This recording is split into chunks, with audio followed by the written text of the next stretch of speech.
بسم الله الرحمن الرحيم الحمد لله رب العالمين والصلاة والسلام على أفضل المرسلين نبينا محمد وعلى آله وصحبه أجمعين. En el nombre de Allah, el misericordioso, el clemente, que la paz y las bendiciones estén con nuestro profeta Muhammad, con sus compañeros y con todos aquellos que siguieron su vía hasta el día final. Hermanos y hermanas, bienvenidos a este cuarto capítulo sobre la sexualidad en el Islam. Daros la bienvenida a todos aquellos que estéis en directo o que estéis escuchando este programa una vez grabado. Antes de comenzar el programa de hoy, el capítulo de hoy, comentaros algunas cosas. Primero, tengo todas las preguntas que nos van llegando a través del link, las estamos recogiendo y tal y como dejé en la nota en su día en el propio muro de la página Spreaker, dije que hay preguntas que son muy genéricas, que se responderán de manera automática porque son temas que vamos a tratar, y otras que también serán respondidas a través de estos capítulos, porque aunque son más específicas también les daremos respuestas. Lo que pasa es que aún no le damos respuestas a estas preguntas porque todavía no toca todas estas cosas, pero no os preocupéis porque sí que vamos a dar respuesta a todas estas preguntas, porque tal y como he escrito y he dejado mencionado en el muro de Spreaker, vamos a tratar absolutamente todo lo que tiene que ver con la sexualidad. De ahí que parezca aparentemente que todo lo que estamos ahora tratando no tenga relación, pero como he dicho en un principio, la cosmovisión, el concepto de la sexualidad en el Islam es mucho más amplio de lo que hay en otras religiones, en otras filosofías o en otras ideologías, porque es la visión más amplia y además la más correcta y la más cercana y natural al ser humano, porque viene de la revelación directa de Allah, ensalzado sea. Por lo tanto, para no caer en lo malo que estamos viviendo hoy día respecto a este tema, porque todos sabéis que respecto a este tema estamos sufriendo el hecho de que se considere, y eso hay que decirlo así, se considere el hecho de hablar de este tema algo como tabú, o algo casi que uno no puede mencionar sino en extrema necesidad porque le toca hablarlo. Pues para no caer y salir de ese agujero en el que nos encontramos y tratar las cosas tal y como son, lo que tenemos que hacer es tratarlo todo, absolutamente todo, primero para tener esa concepción global y correcta de lo que representa la sexualidad en el Islam, porque interacciona con muchas otras cosas, aunque nosotros no nos demos cuenta, pero sé que la tienen, y eso lo veremos a través de estos capítulos, como poco a poco aquello que parecía que no tenía relación o no tenía sentido, sí que lo tiene, y mucho. Y segundo, el punto más importante para ya despejar de una vez por todas todos estos conceptos extraños e ideas erróneas y tabúes que existen sobre este tema, sobre la sexualidad en el Islam, que cuando uno realmente va a las fuentes, tanto del Corán como del Hadith sobre todo, y luego todas las primeras generaciones del Islam y todo lo que han escrito nuestros sabios a lo largo de la historia demuestran que nosotros hoy día tenemos una concepción totalmente errónea de muchas cosas, como nosotros mismos reconocemos o no reconozcamos, y una de ellas es la sexualidad en el Islam. Bien, para comenzar este capítulo, lo que voy a hacer también a partir de ahora es también aquello que comenté en su momento, para ir también rompiendo conceptos e ideas erróneas, y aquello que tiene que ver con sobre todo el hecho de que se considere el hablar de este tema o el mencionar este tema incluso en público como algo casi tabú. Lo que voy a hacer en cada capítulo, tanto al principio como al final, es citar textos, tanto de los hadices, tanto dichos de los sahaba, de los compañeros o de generaciones posteriores o incluso de sabios sobre este tema para que veamos y aprendamos muchas cosas. Porque ya veréis, vamos a empezar con un hadith y vamos luego a acabar con otro, o un hadith o narraciones que nos llegan, lo que se llama en árabe akhbar, sobre los sahaba, el profeta Muhammad Salam, los sahaba o los compañeros del profeta o los tabi'in, los seguidores y las generaciones que vinieron a posteriori, y también dichos de sabios, para que veamos realmente qué tenemos, cuál debe ser nuestra concepción de la sexualidad en el Islam, y que estamos muy lejos de lo que realmente nos enseña el Islam a este respecto, como estamos muy lejos realmente de muchas cosas respecto al Islam. Pero bueno, ahora vamos, como dije en la introducción, tenemos que hablar de este tema porque es necesario y por desgracia hasta hoy día nadie lo ha hecho y Allah ha querido que sea yo, pues alhamdulillah. Bien, vamos a empezar ya de lleno en este cuarto capítulo con lo que os acabo de comentar, referido a, en este caso, a no un hadith concretamente, sino a un khabar, una narración que nos llega, una noticia de la propia Aisha, que ahora esté complacido con ella, la mujer del profeta Muhammad sallallahu alaihi wasallam, y quiero que atendáis muy bien. Además, una cosa que yo personalmente llegué a esa conclusión o a esa percepción, que uno cuando, por ejemplo, va estudiando libros de derecho islámico, pues conoce los hadices, lo que se llaman el adilla, aquellos hadices o aquellos textos que son, digamos, los argumentos que se utilizan para fundamentar pues preceptos islámicos. Hay muchos hadices conocidos, pero a veces hasta que uno no se mete en lo que se llama al-maraji', es decir, las obras de referencia, al-ummahat, las grandes obras, como hablando en este caso del hadith, al-Bukhari, Muslim y muchos otros otras recopilaciones del hadith,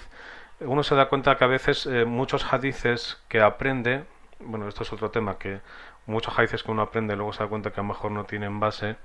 o no tiene cadena de transmisión, pero en este caso hadices que uno sabe, pero hasta que no va a las grandes referencias no sabe que a lo mejor ese hadith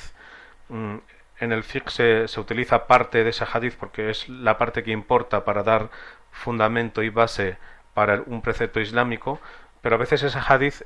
nos cuenta más cosas, y la verdad cosas muy interesantes de las que tenemos que aprender, muchas cosas. Y en este caso vengo con un hadith que muchos de vosotros conoceréis, que se suele utilizar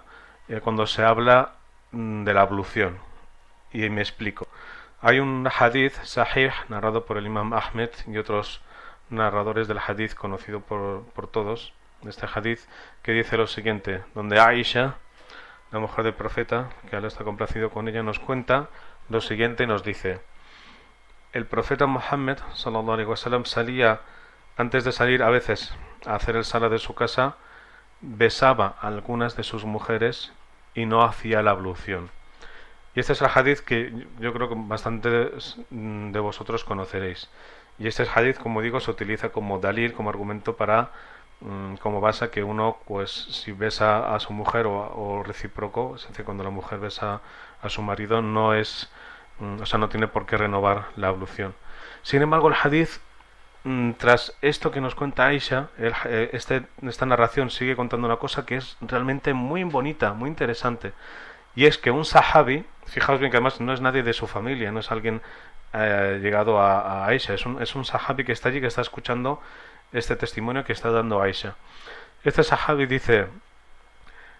cuando Aisha dice esto, cuando Aisha dice, el profeta Muhammad sallallahu alaihi wasallam salía, antes de salir al salá de su casa, besaba a algunas de sus mujeres y no renovaba la ablución, ¿vale? Como dando a entender de que besar a la mujer no rompe la ablución. Y este sahabi le dice, ¿y a quién iba a besar si no era a ti? Y cuenta la narración que dice, y Aisha se pone a reír. Se pone a reír casi un poco como por vergüenza, ¿no? Pero se sonríe. Entonces fijaos que un sahabi, se está dirigiendo a una mujer de Ummahat al-Mu'minin, de lo que se reconoce como las madres de los creyentes, y el rango que ocupa la familia del profeta dentro del Islam. Y sin embargo este sahabi, con esa dulzura, le dice: ¿y a quién besabas si no era a ti? Entonces Aisha, por un poco como que quería un poco hablar en general de que el profeta sallallahu alaihi wasallam besaba a algunas de sus mujeres, y a lo mejor estaba un poco como queriendo decir que era ella, ¿no? Pero habla un poco en general, y este sahabi le dijo: ¿y a quién iba a besar si no era a ti? Y entonces Aisha, que la esté complacido con ella, se sonríe. Entonces fijaos bien, eh, el adab, o sea, las formas y los modos de que cómo este sahabi le saca algo que es que le está diciendo a Aisha, ¿no? Si fuese algo que está mal, si fuese algo que fuese aib, la misma Aisha, que fue una de las grandes fuqaha, de los grandes reconocidos, de los grandes sahaba que conocían muy bien el Islam y que nos transmitió una gran cantidad de hadices. Si eso fuese malo o estuviese mal lo que ha hecho ese sahabi, lo que haría era reprenderle y decirle: pero qué estás diciendo, eso no tienes que decírmelo a mí, yo soy he sido una de las mujeres del profeta, etcétera, etcétera. Pero no, al contrario, se sonríe y le sonríe de una manera tierna, como reconociendo de que era ella. Bien, vamos a entrar un poco al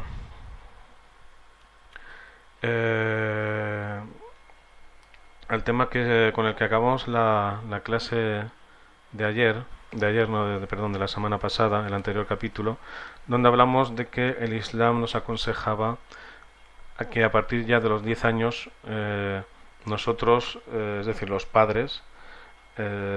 empezáramos a partir de los 10 años de los niños a separar a los niños, lo que es en las habitaciones, a que por un lado estuviesen los niños y otros las niñas. Y hablábamos de cómo ya, que eso era lo que se llama en árabe Siddan Liddaria, es decir, como un principio de prevención, porque el ser humano empieza a crecer, el ser humano empieza a desarrollarse y empiezan a surgir de él, pues en este caso, algo que nadie puede negar, y es así, pues apetencias de descubrir, en este caso apetencias sensuales y sexuales. Por lo tanto, con este fin de prevenir, porque otra cosa sería negar lo contrario. Todos conocemos de manera directa o indirecta casos de la sociedad donde pues han pasado cosas que uno pues luego son desgraciadas, donde han pasado cosas dentro de familias, y es porque a veces no se han tenido el cuidado que se tenía que haber tenido. Entonces esto es algo que tienen que tener los padres muy en cuenta dentro de la casa. El hecho de que en los dormitorios, ya a partir de los 10 años, los niños y las niñas ya empiezan a tener habitaciones separadas. Y esto también es una cosa que nos enseña el Islam, sobre todo el hecho de que los niños desde ya pequeños empiecen a aprender y empiecen a ser conscientes de que existe una intimidad, debe existir un concepto del recato, y debe existir un concepto de la intimidad, y nosotros como padres tenemos que enseñárselo a los niños, porque es muy importante. Si nosotros no somos conscientes y somos negligentes en este caso, luego no nos podemos arrepentir de cosas que vayan a pasar luego más adelante. Tenemos incluso, como dicen los estudiosos, en este caso musulmanes, incluso aunque un niño ya tenga 4 o 5 años, cuando ya va al servicio, aunque sea pequeño, aunque seamos nosotros adultos, tenemos que tomar y enseñarles hábitos para que comprendan que cuando van al servicio pueden ir a empezar ellos solos. Si necesitan, si es por ejemplo una niña pequeña, pues que vaya al principio si está la madre, si no puede la madre, pues que vaya el padre, pero que se empiece a acostumbrar de que el niño tiene una intimidad y que tiene que ser recatado, y que es algo que él que lo tiene que guardar, que no tiene por qué enseñarlo a nadie. Entonces, por desgracia, nosotros vivimos en una sociedad donde el concepto del recato, el concepto de lo íntimo, es casi algo como que ya no existe, ¿no? Como vamos, todos sabemos, cuánta gente no habrá pasado cuando está en esta sociedad, que a lo mejor ha ido a practicar un deporte el momento de bañarse en las duchas, donde aquí, pues por desgracia, se tiene como que todo el mundo se tiene que ver y no pasa nada y que tenemos lo mismo y tal, ¿no? Eso es una excusa, es una falacia barata, es una excusa barata. Que aunque salgan con esa excusa de que todos tenemos la misma, que voy a verte yo que no tengas tú, que si todos somos hombres o todos somos mujeres, no. Eso no sirve, eso no es una excusa y eso no tenemos que aceptarlo. Es decir, cada uno, el Islam enseña que cada persona tiene su intimidad y que es inviolable desde todos los sentidos. Y eso lo tenemos que enseñárselo a los niños poco a poco con sus formas, y si necesitan la ayuda de alguien cuando está en el baño se le va. Y además quiero contar aquí un caso que me ocurrió a mí. Me contó una persona en Francia y la cuento porque puede pasar. Entonces, como el Islam viene a dar respuesta y a solucionar cosas y a aclarar cosas, quiero tomar el ejemplo de este hermano para que esto no ocurra, porque puede ocurrir. Yo recuerdo un hermano me contó que estando en Francia me contó, estábamos hablando con otros hermanos de que él se bañaba en la bañera siendo sus niños y sus niñas pues todos desnudos en la bañera. Y claro, yo le miro y digo, oye, esto no es así, esto no es correcto. Dijo, no, si tiene que ser algo natural, de que estés con tus niños y si niños te miran y sepan lo que tiene el ser humano. Y era musulmán, digo, no, es que estás equivocado, esto no es así, esto no puede ser así. Además, existe un hadith del profeta Muhammad sallallahu alaihi wasallam,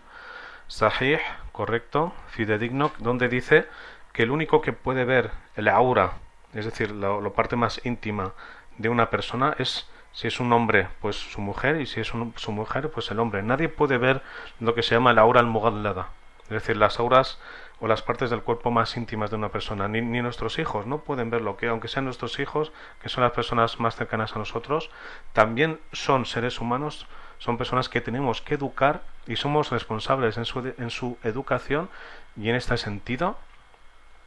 tenemos que enseñarles este concepto desde muy pequeños, que tienen que ser recatados, que tienen una intimidad que nadie puede, porque si abrimos esa puerta, si somos negligentes, pues no solo en casa, sino fuera de casa también se van a abrir otras puertas y luego pues no va a haber problemas, van a venir al contrario problemas por nosotros ser negligentes y no haber hecho nuestro trabajo como responsables y educadores de nuestros hijos. Y en este sentido también otra cosa que ya no tiene que ver con el hecho pasar la noche hermanos, niños y niñas en habitaciones separadas, sino también dentro de la familia, ya sean hermanos de sangre, ya sean primos, digamos la familia más cercana, que aunque ya vayan creciendo y estén en la edad de 10, 11, 12 años, todavía pues tienen todavía parte de la etapa infantil, aunque ya van empezando para entrar en la etapa de la adolescencia. Entonces, sobre todo en estos casos, nosotros como padres tenemos que estar muy atentos, porque es por esa atracción, y volvemos a repetirlo, eso que es del fitra, es así. Allah nos lo ha puesto a todos, esa atracción, ese deseo hacia el sexo opuesto, etcétera, es donde tenemos que estar atentos de saber dónde están los juegos infantiles e inocentes y cuando se empieza, como se suele decir en español, a tontear. Es decir, los jueguecitos donde pueden estar pues por el suelo, echándose, tocándose, etcétera. Es decir, son cosas que hay un momento en que el niño ya deja de ser niño y empieza en el camino de la adolescencia. Entonces, el hecho de que se sienten juntos, de que se abracen, o que tal como que son hermanos o que son primos, o con familiares cercanos a nosotros, también tenemos que enseñar a nuestros hijos ya en este camino de la adolescencia de que ya tiene que tomar unos hábitos, que tiene que comportarse, de que no puede, ya ha dejado de ser niño, y aunque no lo entienda, como muchas otras cosas en la vida que no entienden los niños porque están creciendo y se les tiene que educar, y cuando sean adultos comprenderán, tenemos que estar atentos en estas cosas. Entonces, esto tenerlo muy claro, en el tema de que tengan una serie de hábitos y que guarden unas formas a la hora de que si tienen que saludar a un tío suyo, son los niños, a un tío, a una tía, etcétera, darle un abrazo, eso forma parte de lo que son los saludos familiares. Pero luego ya el tema del contacto físico, hay que saber, hay que estar atento y no dejar eso, que el niño entienda que cualquier persona le puede abrazar, cualquier persona puede estar con él, cualquier persona puede hacerle caricias, porque también eso puede dar malentender al niño de cualquier persona puede hacerle caricias más allá de lo que realmente tendría que ser algo desde un contexto únicamente familiar. Entonces, en este caso también estar atentos en este sentido, de que no, como he dicho, una cosa es jugar infantilmente y otra cosa es ya empezar, porque todos hemos pasado por ahí y somos adolescentes, hemos sido adolescentes y conocemos qué es lo que sentimos y qué es lo que pasamos. Entonces, atentos a cuando acaban los juegos infantiles y cuando se empieza a uno querer meter la mano donde no tiene que meterla, y así hablando claro, directo y en plata, como se suele decir. Otro punto además que tiene que ver directamente con la sexualidad, porque ya estamos hablando de la etapa de la adolescencia, cuando los niños ya empiezan a crecer, cuando las niñas, nuestras hijas, ya empiezan a desarrollar además ciertas partes de su cuerpo. Aquí hay un tema que yo quisiera hacer mucho hincapié, y es el tema de la ropa. Y aquí yo quisiera hacer mucho hincapié y hacer una crítica a muchos padres, porque realmente son muy negligentes en el tema de la ropa y el ropaje con sus hijos y con sus hijas. Y aquí no diferencio ni niños ni niñas, con ambos. ¿Y el problema cuál es? El problema es, al final, es un problema de conciencia islámica y conocimiento. Es decir, si uno es consciente de que es musulmán, de que debe tener una serie de preceptos en su vida, de que debe seguirlos y además los conoce o debería conocerlos, eso tiene una consecuencia en su vida, a la hora de obrar y a la hora de practicar su din. Si uno no tiene conciencia islámica, aun siendo musulmán, no es consciente de lo que es y tampoco conoce qué es lo que le pide el Islam en su práctica, de ahí se van a derivar muchos problemas. Y este de la ropa, yo quiero hacer aquí mucho hincapié, porque por desgracia pasan muchas cosas que no deberían pasar en este caso con la ropa. Y es que estamos en una sociedad donde casi se está vendiendo, por desgracia, y nunca mejor dicho, que sobre todo en las chicas, cuanto más se enseña, cuanto más ligera se va de ropa, más guapa se está. Y eso hay que tener mucho cuidado. Eso hay que tener mucho cuidado, porque tanto el niño y la niña, en este caso el chico adolescente y la chica adolescente, que más adelante va a ser hombre y mujer, tienen que aprender que aparte de ese recato, que aparte de esa intimidad, también tienen que llevar una forma de vestir. Y eso recalca mucho el Islam en nuestra vestimenta, cómo tenemos que vestir. Que no existe, aquí también quiero hacer otro punto, no existe una vestimenta islámica, no existe una vestimenta oficial islámica, eso también es erróneo. Si uno va a lo que se llaman en los libros de fiqh, los libros de derecho islámico, a Kitab el-Libas, o los capítulos que hablan sobre el ropaje, aparecen una serie de ropas que eran las propias de entonces, de la época del siglo VII de la era cristiana de la península arábiga. Pero lo que manda el Islam es de que se vistan con dos puntos muy importantes: tapar el aura, tapar las zonas que tienen que ser cubiertas, y que las ropas sean anchas, que no marquen la figura. Y por desgracia, y en esto, como digo, dirijo una crítica a muchos padres, porque son muy negligentes y que tanto a sus hijos, pero sobre todo a sus hijas, que es normalmente las niñas, pues van desarrollando una serie de partes de su cuerpo que todos sabemos cuáles son, pues que incluso en chicas, en adolescentes muy jóvenes todavía, ya desarrollan unas partes muy importantes y que destacan. Entonces no se puede vestir a una niña, a un adolescente, que además desarrolla parte de su cuerpo de una forma bastante avanzada y bastante madura, como si fuera una niña, y marcando, como se suele decir, marcando todo su contorno. Y esto por desgracia pasa mucho. Y yo recuerdo una vez ver a una mujer musulmana vestida con su chilaba, vestida con su hijab y llevando una ropa una ropa como debiese llevar islámicamente, y su hija de 14 años vestida con un pantalón corto de ciclista, de esto que se llaman body, pegado al cuerpo, con otra camiseta de manga corta igual pegada al cuerpo, o sea, se le veía absolutamente todo. Entonces yo recuerdo que de ver eso tuve que hacer un jutba especial por esta situación, porque ya era digamos un punto, la gota que había colmado el vaso de cosas que yo había presenciado anteriormente y que por desgracia todos seguimos presenciando. Y como digo, tenemos que hacer mucho hincapié en este sentido. Tenemos que estar muy atentos en el tema de la ropa. Es decir, no podemos dejar que los niños, sobre todo la moda que existe entre muchos jóvenes de que van, en este caso chicos, de que van con el pantalón vaquero y se les ve los calzoncillos. Eso no es correcto. Eso no es correcto. Los padres tienen que ser ahí, tienen que ser duros. Porque no se puede estar tonteando y ir a la moda y jugar y a hacer el modelito con tema de la ropa, porque al final estamos hablando del cuerpo de una persona. Y en este caso otro punto que quería tratar es el tema de la atracción física. De la atracción física. Cuando el Islam manda tanto al hombre como a la mujer de que deben cubrir ciertas partes de su cuerpo, no es porque el chico o la chica o el hombre o la mujer tengan una intención de provocar, porque eso no lo ve el Islam, puede ser así, pero es que ya el cuerpo humano de por sí Allah lo ha configurado de tal modo, tanto el hombre como el de la mujer, que el cuerpo de por sí llama, el cuerpo de por sí atrae la atención, y eso es algo que está en el fitra y que está en la configuración humana de todos nosotros. Entonces lo que pide el Islam es para que haya